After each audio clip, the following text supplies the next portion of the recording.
Hello everyone, it's an honor to be your host in another show today. As you probably know, we are talking about essential communication skills. I would like to thank each and every one of you who watched our first episode and gave me and Hardik feedback. They're very useful. We learned a lot from you guys. Thank you for supporting us. Thank you for watching our show.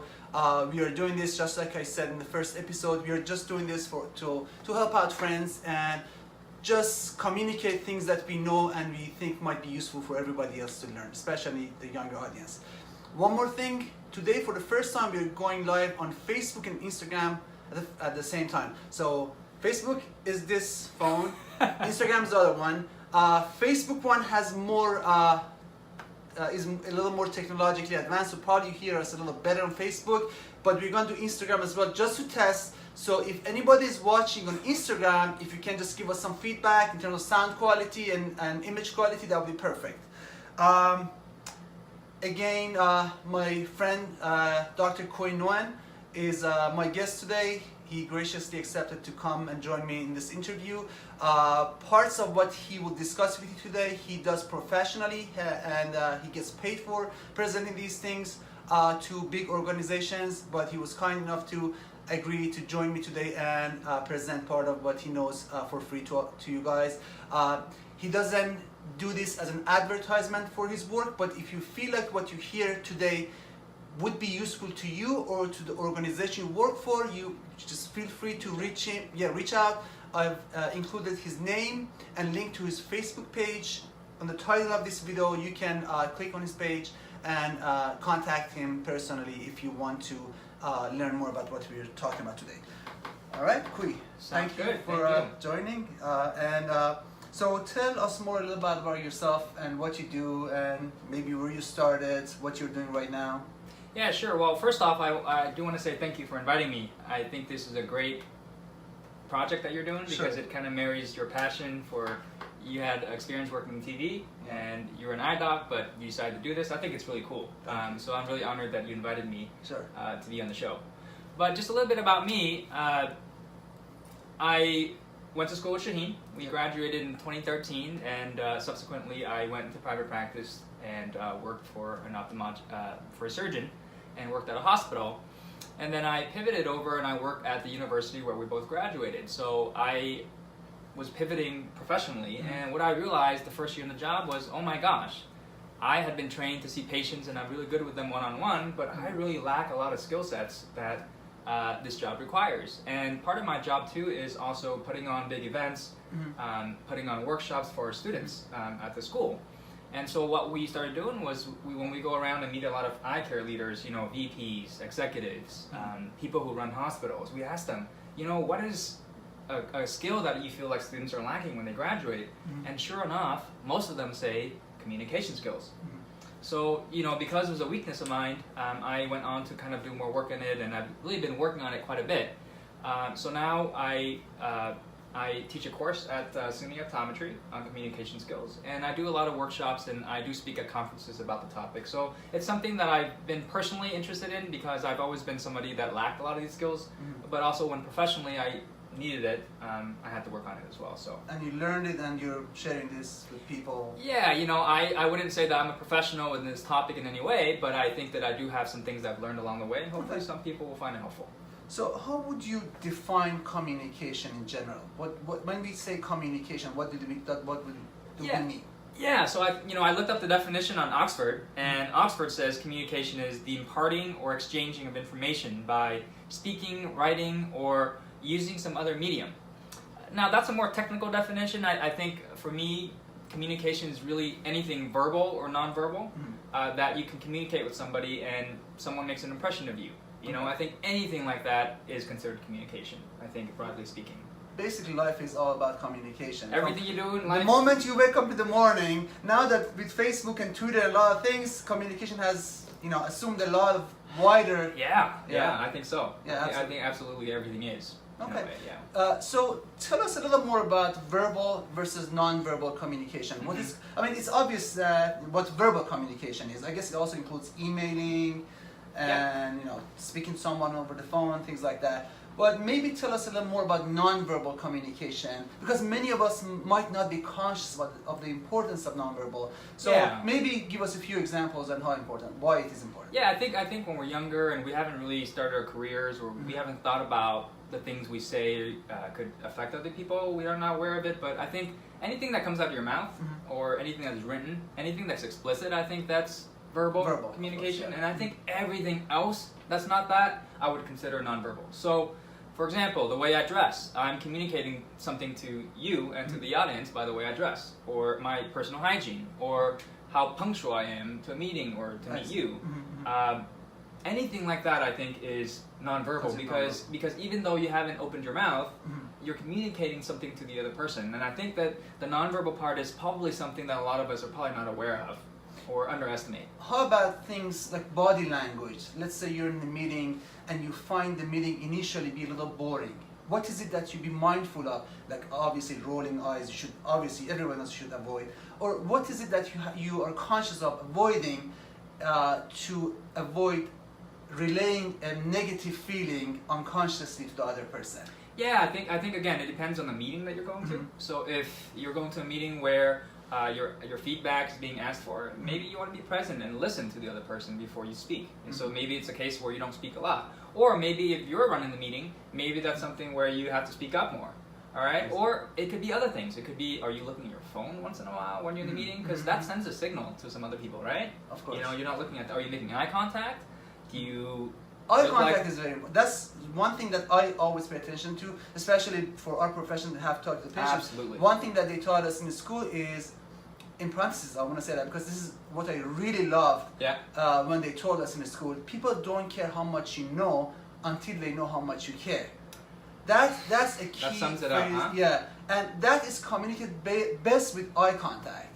If you make the eye contact with the patient, in our case, and also anybody else, your employee, employer, or your client, making eye contact lets them know that you're really caring about them. So. And you know, once you're aware of these things too, notice who doesn't look at you when they talk. That could say something about their confidence, or you know, if they can't look in your eye when you're talking.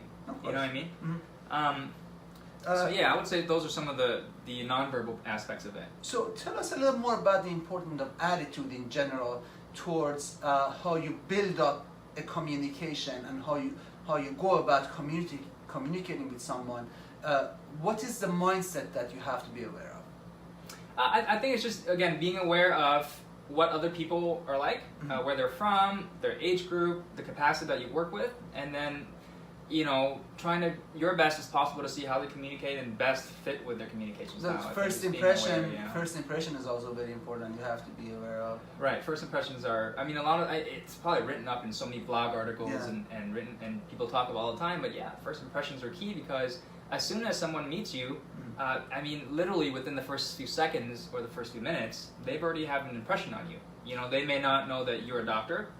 Or that you're accomplished in certain ways, or how hard you work, or how much you love your mom, but they could make an impression on something else based on the way you look, or your body language, or anything else really. So Dale Carnegie says smile is very important. Having a smile on tells a lot, communicates a lot about your good intentions and your attitude towards the other person. Tell us a little more about your personal experience growing up in your family.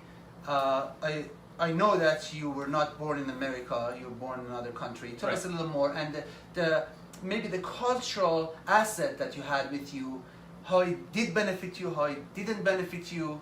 Tell us a little more about that. Absolutely. I think that when you add culture to communications, it adds a whole another layer of complexity because how we communicate in one culture is totally different than how another culture might be communicating. So a good example is, you know, I have very traditional Vietnamese parents, Asian parents, and the way that we communicate, or the way that I've been trained to communicate with them, is nonverbal.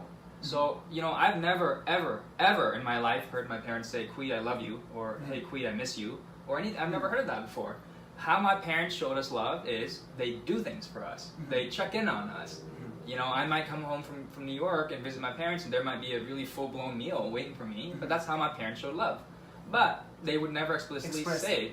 Now, why is that an issue? Well, I grew up in Vietnam for a number of years and then moved to the States. But in America, people are much more likely to explicitly tell you those things, right? So you know, it causes a problem now with, you know, when I date. So for example, my current girlfriend and I, she needs to hear these things. But you could imagine that the way I was taught to communicate, I don't feel comfortable saying these things. Right, you know, and so I have to learn and adopt with that. You know, and so that's one example where culture, I think, can be a little bit different. Especially in romantic relationships, I think females are more interested in hearing feelings. I think it goes across cultures. Maybe it's a gender thing too also. I don't know. That's not something that, for people who are seeking for romance, and especially male audience, be ready or practice expressing your feelings, because psychologically females like to hear things. The feelings, they like to hear it. You might think that what I do speaks much more about my feeling than what I say, and everybody can say nice things, but even taking that into account, still expressing your feelings is very important to a female and I realized that, and I was like, something I gotta work on, so I've been working on it. That's a little bit maybe too much information for you guys to know, but no, it's actually something that everybody at one point or another has to deal with, so I think it's very important. So we talked about an immigrant, and we talked about verbal and non-verbal communication. How do you go about, what is the best strategy? Let's say you're in a professional meeting and you want to start making new connections for professional purposes. Professional reasons? And how do you go approach to someone, totally stranger, and start a communication? Yeah, you know, there's a lot you can say about this, but I think that the number one thing that sticks out to me in my experience is that I think initiating the conversation seems to be the biggest barrier to most people. So just simply acknowledging the person and saying something, anything to them. You know, I think that's the hardest, initiating. Right. Okay, so I would just recommend people that, you know, you can say anything to somebody when you first start, right? So it could be, I think a compliment is probably a really good way to initiate a conversation. So for example, if you're at a professional meeting, and or in our case, we go to a lot of continuing education. Right. If you want to talk to the speaker, for example, say something nice about what they said, right? That's so what I do. That's what you do? Yeah, absolutely. It works, right? Yeah, absolutely. And you know, when because they want to have, just like we like to hear feedback from the audience about our performance, because we want to grow and become better and better. Yeah. Speakers in the meetings also, they might not say that please give us your feedback, but they always appreciate feedback. Yeah. Right, especially if it's positive feedback. Absolutely. Now, I mean, I'm not saying be disingenuous, but if you have something nice to say, I think you should say it, because it's a great way to start a conversation. So, what is the 60-second rule? The 60-second rule is something that some of my friends and I do, and you know, this started way before, when I was just really shy, and you know, and especially because I was single and I wanted to talk to girls, I would always chicken out. So I mean, not just on a romantic level, but I think professionally also. You know, I see. Any stranger that you want to approach and talk to. Yeah, you know, I think, you know, for example, this goes way back, but if I see an attractive girl and I want to talk to her, the longer that I wait, the more that I psych myself out. So I have a rule. I say, if I'm going to a conference, I'm going to a networking event, or if I'm trying to approach somebody, when I walk into that room or that space, I give myself 60 seconds, all right, to initiate the conversation, all right? And I have to do it within 60 seconds. If I don't do that, chances are I'm not going to do it, because I'm going to then think about all these bad things that would happen if I open my mouth. So that's one of my rules. You give yourself 60 seconds to come up with something, or find something in the person that could help you initiate a conversation. Yeah, and you know what? It could be really anything. For me, action is the most important thing. So as long as I open my mouth, I reframe it. I was like, as long as I open my mouth and talk to the person, I consider that a success. So I really manage my expectations, and I don't really let myself fail in that way. I guess obviously enthusiasm in your approach is very important. You have to show enthusiasm. That obviously comes with a smile. So that's something that you have to work on, because some people are, you know, the difference between extroverts and introverts. Some people are just not comfortable reaching out to people, let alone being enthusiastic about that. Right. So what do you suggest? Just takes practice, I guess. Well, enthusiasm, I mean, you can't really feign that too much, right? You can't make it up too much. But I think that if you're talking about someone's work, or you're going to an interview, or you're meeting someone for a date, if you're not enthusiastic about what they say or who they are, chances are it's not going to go as well. Right. So I think enthusiasm is pretty key, right? Something to keep in mind when you're talking to people. I think part of it has to do with being conscious and being able to step out of your comfort zone. Because many times, just approaching a stranger is not a comfortable thing to do. No. And you have to just practice meditation or any other, or maybe practice with your friends to be able to step out of your comfort zone. I guess positive experience also helps. Past experiences or positive experience? Let's say you do it once and you struggle and you sweat and it's difficult for you, but it goes well. But you have to keep doing it, just like going to gym. Absolutely. In the beginning, you're gonna end up with a sore body for next day, but eventually it gets better and better. It's momentum. Yeah. Momentum. Absolutely. Yeah. Right. So, tell us more about listening skills. So, what is it that let's say you initiated the conversation. Let's start with listening.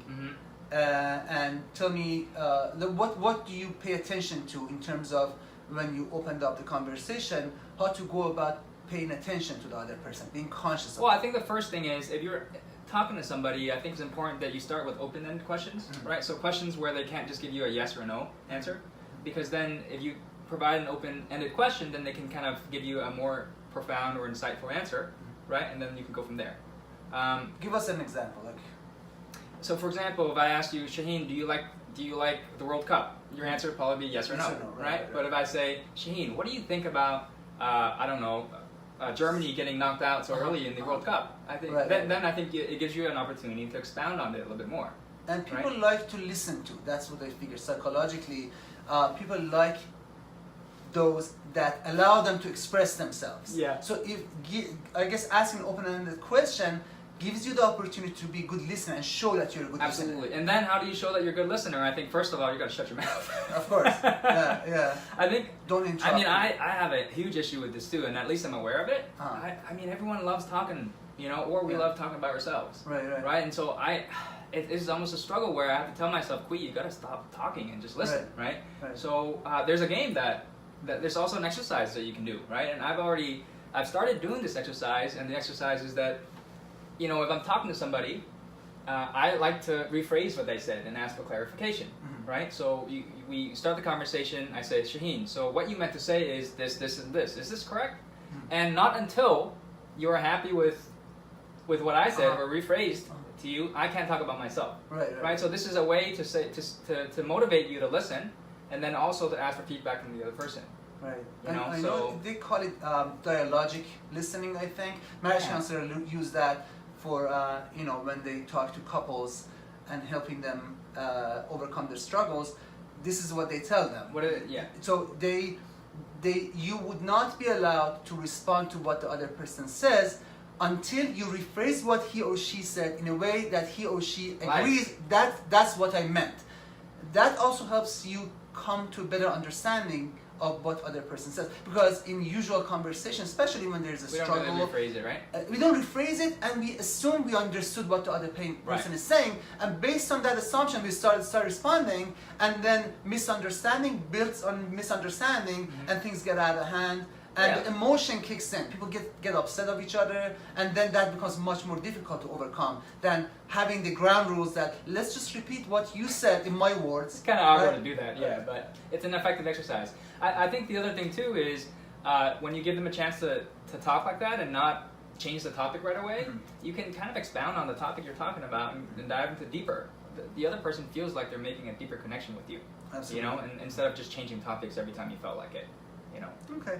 All right. So let's talk about some examples of, you mentioned before we started going live, you mentioned that there's just so much you can say about the weather when you talk about strength. So I guess what makes people more prepared, or what things people should pay attention to when they talk to a stranger? What topics they have to pay attention to? As you listen to Kuya, I have to plug in my computer, so I'm just going to disappear for a second. We'll just continue talking. Yeah, so I think, also what you choose to talk to your audience about is also pretty key. So some things that I find helpful, of course the weather is a pretty common one, but you can talk about politics is kind of you have to be careful with that, but obviously a lot of people are passionate about that.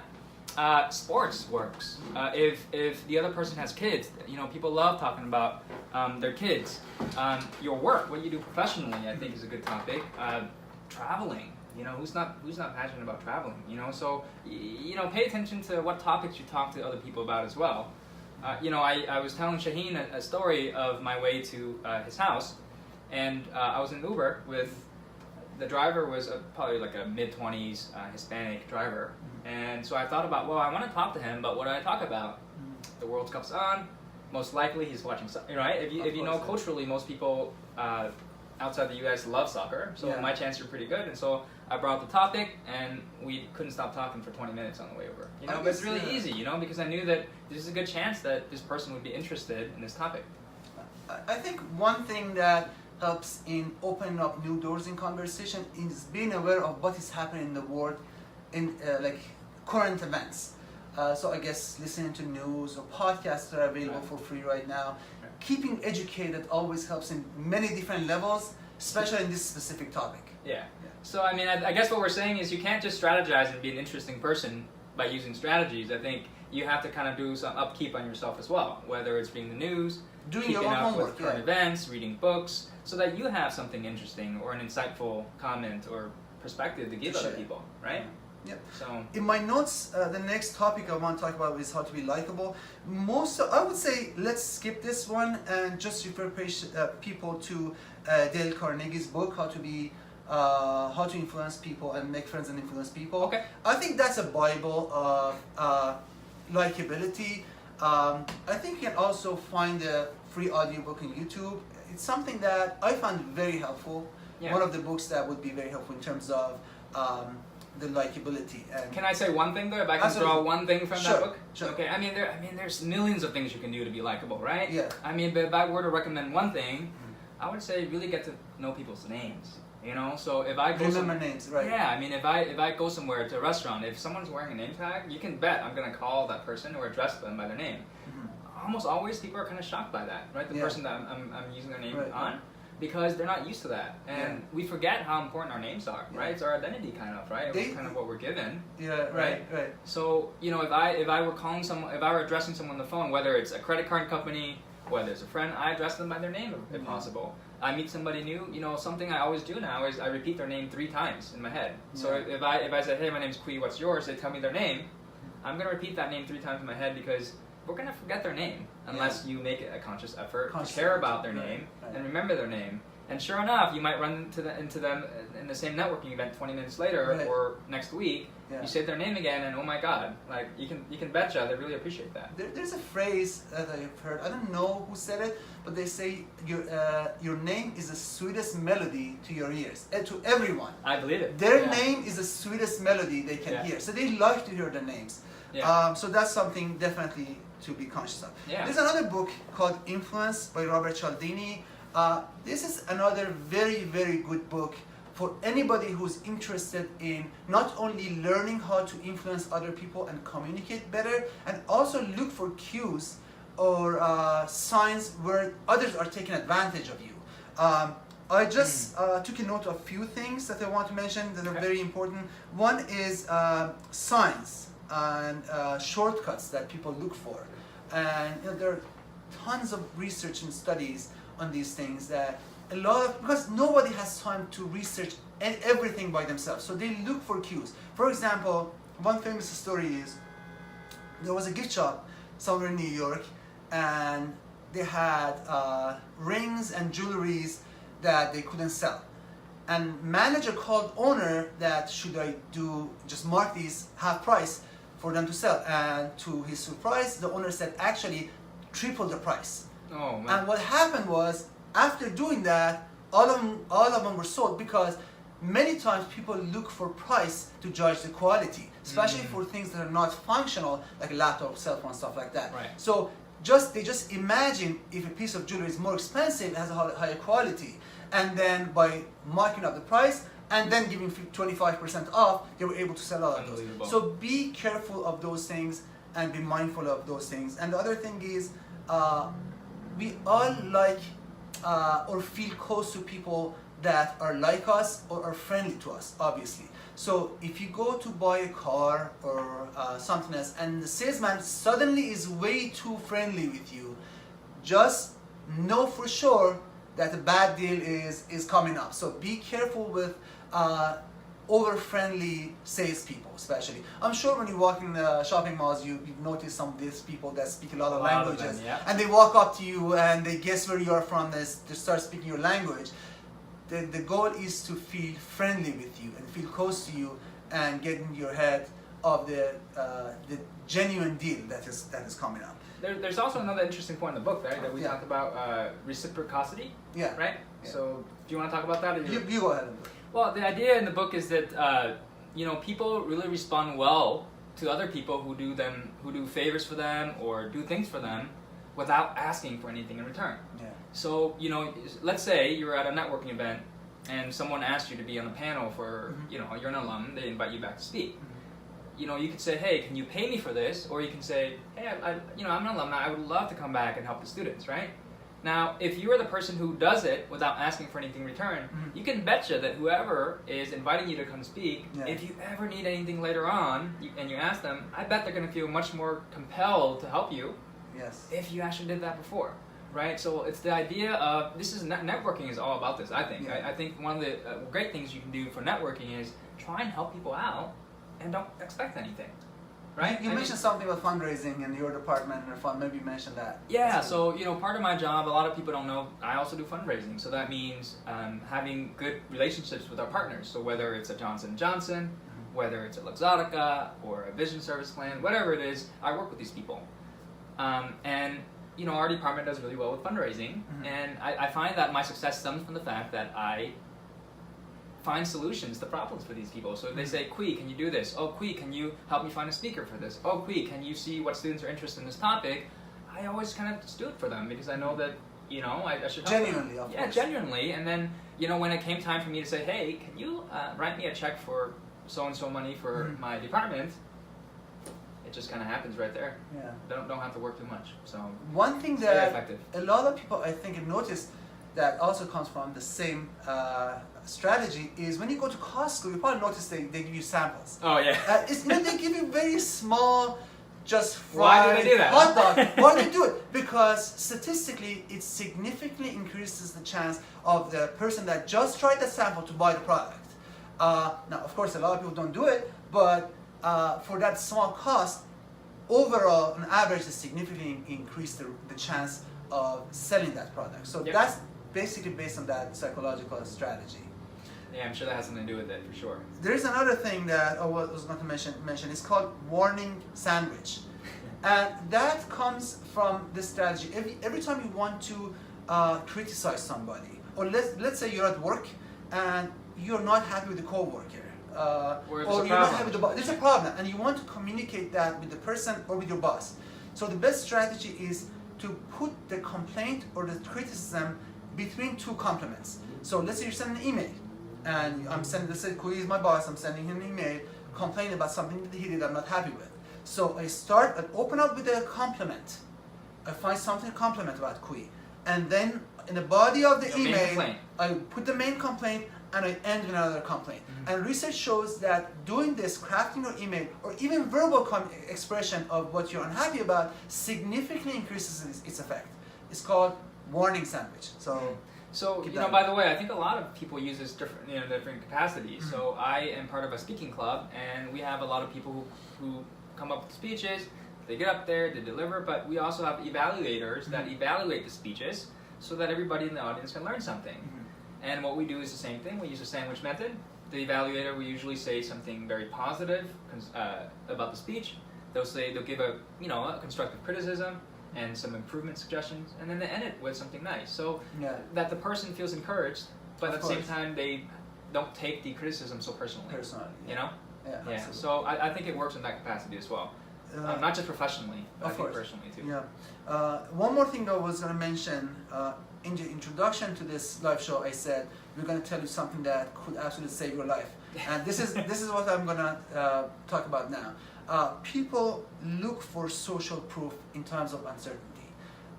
There are stories, maybe you've seen videos that somebody is shot or had a car accident, dying on the side of the sidewalk, and people just walk by, nobody does anything, even though they see somebody's dying.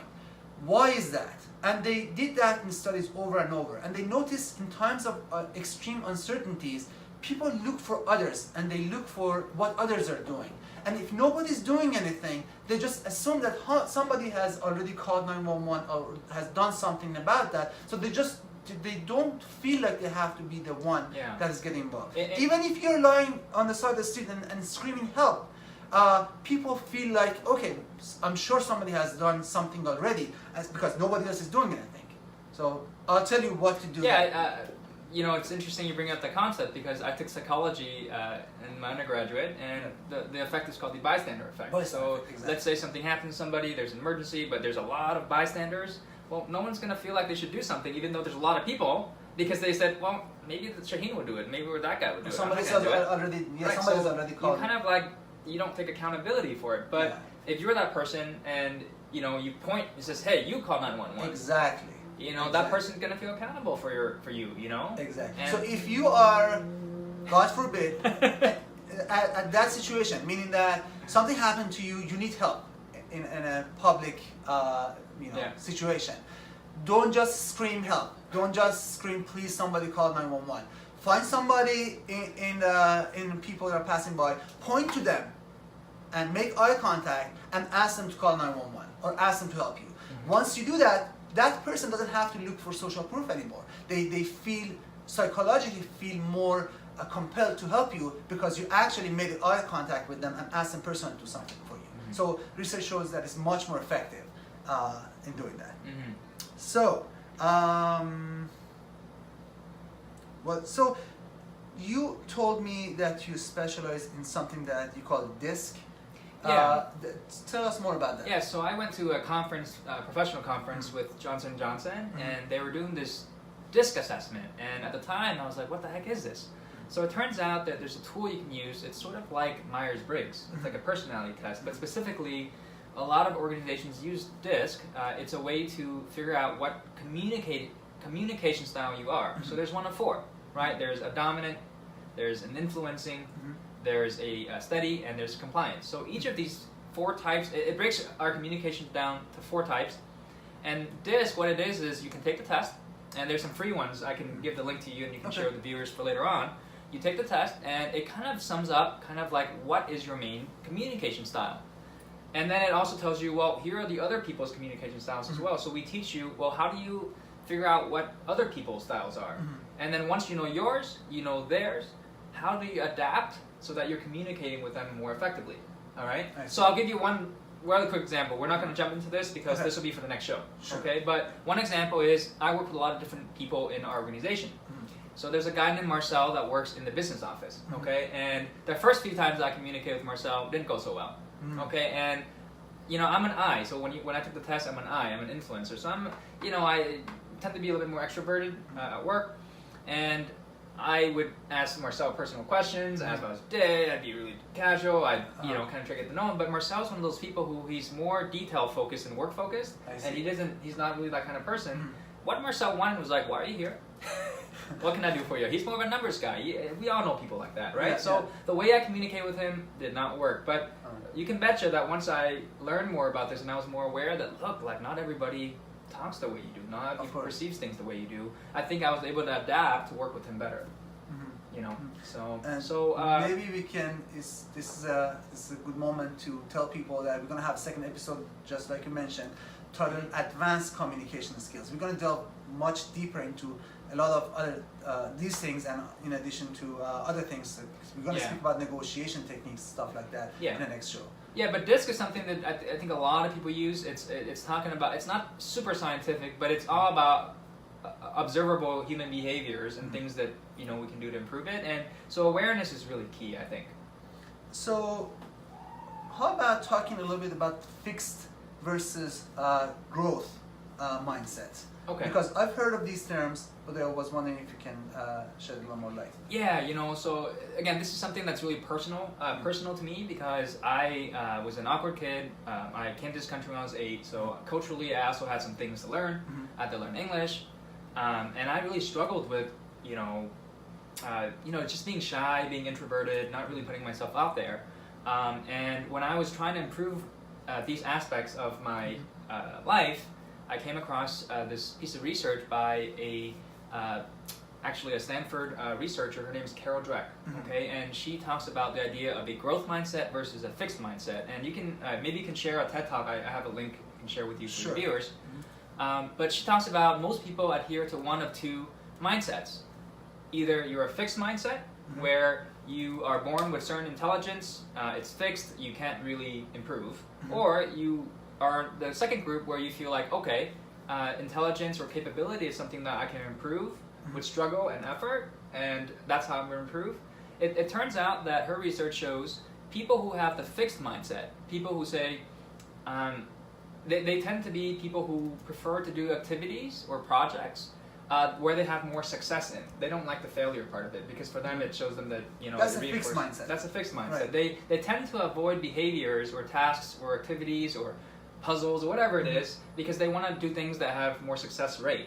Okay, but because of that, they limit their own potential. So they have a hard time stepping out of their comfort zone because they think their mindset's a little bit different there. And the growth mindset group, they understand that, look, I am born with some intelligence and capabilities, but I can improve on them. And I know that for me to improve, I need to struggle, I need to run into issues, I need to overcome them for me to get better. Okay, and because they're always pushing their boundaries, they don't have a limit to their potential. Okay, and interesting enough, if you look at her research, she actually finds out that if you actually learn about her research, which is what we just talked about, it actually already helps you adopt more of a growth mindset. All right, so it's not basically having two types of people that are born with fixed mindset or with growth mindset. No, it's just the way you train yourself. Yeah, I think it's just your what you tell yourself and internally also. Yeah, I think. And so why are we talking about this? I mean, I think a lot of these social skills are hard for a lot of people, especially if you're introverted or you haven't had a lot of experience doing this. I think it can be scary, but you have to understand that, look, this is something that is supposed to be hard.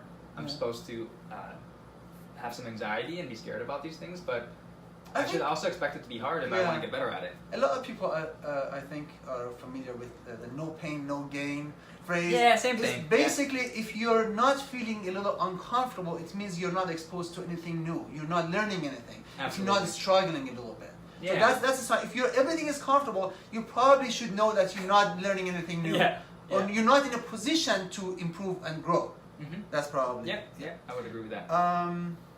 So, I was thinking, and we talked about this before, it's known that women have a hard time promoting themselves on average. I'm not talking, obviously not talking about every woman.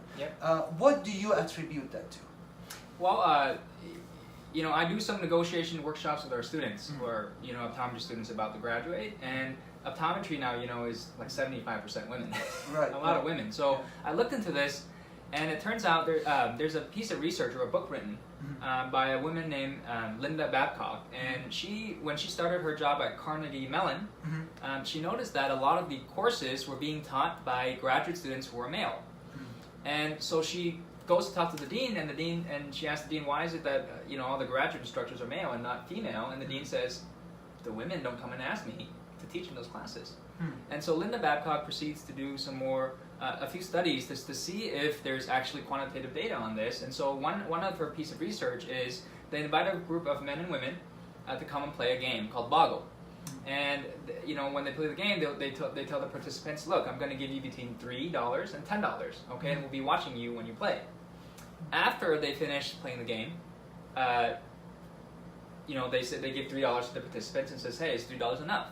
And it turns out that men were 9 times more likely to ask for more money than women. All right, so it simply is telling us, look, like, it's not just negotiation strategies or how effective you are at negotiation. Some women are simply not asking even. And that's just one example there, I think. It could be partially because of what they perceive as negative image that aggressive women might have in society. They want to avoid assuming that image, so they retract from what is actually their right and what actually belongs to them. So that's that's important. So if you are a woman or watching this, don't be afraid to ask. I think asking is the first step. Right. Now after you ask, if you want to work on how to go about that process, that's another story. But I think first step should be you should look to ask. All right. I think we covered a lot of things. and built a new ground for our advanced communication skills show. What do you think people should take away? What homework would you give our audience until we see them next, probably next month for advanced? Yeah, you know, for me, I'm not comfortable being here. I hate being on camera. I don't have experience doing it, but you don't look like it though. You look very comfortable. Believe me, I needed the makeup by your wife. She didn't do it.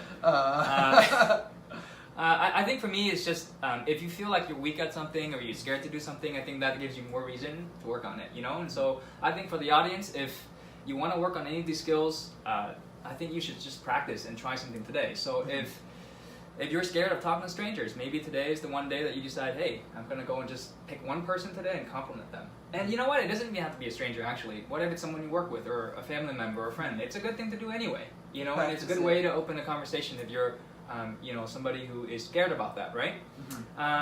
What else? How can you practice your listening skills? Well, I think that the exercise that we talked about earlier is a good way. So I don't know if you want to summarize it real quick. But tell me one more time. So again, the idea is when you're talking to somebody, if you want to be working on your listening skills, you let the other person talk. Yes, and then after rephrase what they said. Rephrase and to their contentment too. If they're not happy or they don't think that you understood their point, you can't talk about yourself or move on. All right. Yeah. You have to keep exactly. And then you move on. I think that should really. Yeah, that's an excellent exercise and overall excellent strategy to have in your, especially when you have to talk about something difficult or there's a disagreement that you have to resolve. Always have that ground rules set first. So if it's a significant other or sibling or parents or whoever, co-worker or boss, just tell them, let's just rephrase what the other person is saying to their satisfaction first before we respond. And I actually do want to add one more thing. You know, your friend Hardik was the one that did the first show, right? Yes. I really enjoyed that show with Hardik, but they were talking about personal finance. And again, just on the spirit of learning to ask for things, I think this is another thing you can do. So one thing that, I don't know if you guys covered this part, but credit cards. You guys talk about that a little bit? Like your credit score? No. So like, for example, one thing to improve your credit score is your debt to credit ratio, right? Like how much of your credit card limit are you using, right? Yes. So if you keep that low, that improves your credit score. Yes. So, you know, something that I started doing is I would call these credit companies to see if I can get something out of them. So something you can do today even is you just try this to see if this works. Call your credit card company and say, hey, I've been a customer with you for, let's say, 3 years. I've paid my bills on time. I'm looking to increase. I would like to request an increase on my credit limit today. Can you help me? That's all you have to do. All right, so you've been a good customer, that you want a credit limit increase. And if they say why, you can tell them, hey, I got a new job, I got a promotion, or I'm about to make a big purchase or something like that. But I think simply asking, you'll see that it'll work. All right, and just insist on it a little bit and see if it'll work. All right, so that's a good exercise to see if you can get something out of it. I think it also encourages you to try to ask for things more if you get used to doing it. So it's a good exercise. Don't be too aggressive though. just know your assets. I think this is the key, knowing your assets, and that comes with research, knowing what other people with similar asset are getting, and then with that you can have a stronger position when you're asking for something that belongs to you. Basically. Yeah. Kui, thank you very much. For having me. Excellent show. Again, we will have probably in a month the second episode to this show. Will be follow-up, you mean? Follow-up. Yeah. It will be called Advanced Communication Skills. I will tell you more about the date. It's probably going to be another Sunday, but I will tell you more about that once we You're going to talk about more negotiation. Negotiation skills, higher stakes in communication, higher stakes. Job interviews, school interviews, and I'll get into negotiations, buying. Exactly. And this, we talk more about this, and hopefully we can have all of you also in the follow-up episode, and please get some of your audience members to come on here too. Yeah, please feel free, and I encourage you to share your feedback with us. You can message me personally, post in the video, or message Kui. Just let us know how you're doing, what you like to hear about. Maybe we can also talk about something that you're interested in, and we will be all around helpful. Okay? Awesome. So have a wonderful Sunday. Hopefully we will see you guys soon in the next show. Have a wonderful day.